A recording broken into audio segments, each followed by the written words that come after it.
PV. അൻവറിനെ തള്ളി KT. Jaleel MLA. PV. Anvar MLA. രാഷ്ട്രീയ പാർട്ടി ഉണ്ടാക്കിയാലും ഇല്ലെങ്കിലും നിലപാടുകളോട് യോജിക്കാനാകില്ലെന്ന കെ.ടി. ജലീൽ. സിപിഐഎമ്മിനെയും മുഖ്യമന്ത്രിയെയും സംഘപരിവാറിന്റെ സംശയനിഴലിൽ നിർത്തുന്നവർ ആരെയാണ് ഫാസിസ്റ്റ് വിരുദ്ധ പോരാട്ടത്തിന് മുന്നിൽ നിർത്തുന്നതെന്നും കെ.ടി. ജലീൽ ചോദിച്ചു. തന്നെ വെടിവെച്ചു കൊന്നാലും ഇടതുപക്ഷത്തിനെതിരെ നിൽക്കില്ലെന്നും കെ.ടി. ജലീൽ പറഞ്ഞു. പി.വി. അൻവർ എം.എൽ.എയുമായി സൗഹൃദമുണ്ട്. പക്ഷേ രാഷ്ട്രീയ നിലപാടുകളോട് യോജിപ്പില്ല. ഞാൻ അൻവറിനോട് ഞാൻ നിങ്ങളെ സപ്പോർട്ട് ചെയ്യാം, നിങ്ങളത് പറഞ്ഞോളൂ എന്ന് ഇന്ന് വരെ പറഞ്ഞിട്ടില്ല. അങ്ങനെ ചർച്ച ചെയ്യുന്ന ഒരാൾ അല്ല, അല്ലെങ്കിൽ അങ്ങനെ ഒരു പ്രകൃതക്കാരനല്ല അൻവർ എന്ന് പ്രശാന്തിന് അറിയാമല്ലോ.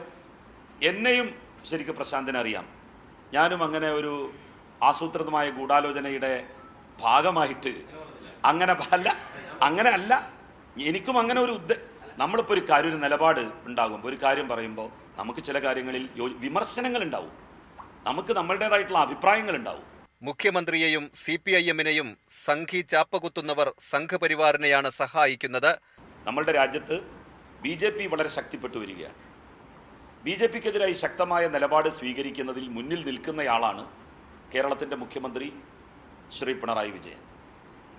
ആ പിണറായി വിജയനെ സംഘിയാക്കുവാൻ വേണ്ടി എല്ലാ മതവിഭാഗങ്ങളിലെയും തീവ്ര സ്വഭാവമുള്ളവർ ഇന്ന് ഒരുമിച്ച് നിന്നുകൊണ്ടിരിക്കുകയാണ്.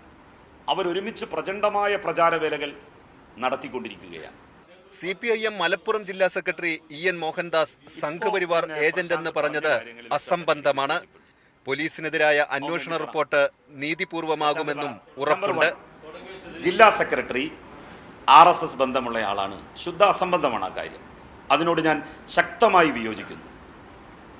EN മോഹൻദാസ് പാർട്ടിയുടെ സെക്രട്ടറിയാണ് ജില്ലയിലെ. അദ്ദേഹത്തെ സംബന്ധിച്ച് എതിരാളികൾക്ക് പോലും അത്തരത്തിലുള്ളൊരു അഭിപ്രായം ഉണ്ടാകുമെന്ന് എനിക്ക് തോന്നുന്നില്ല.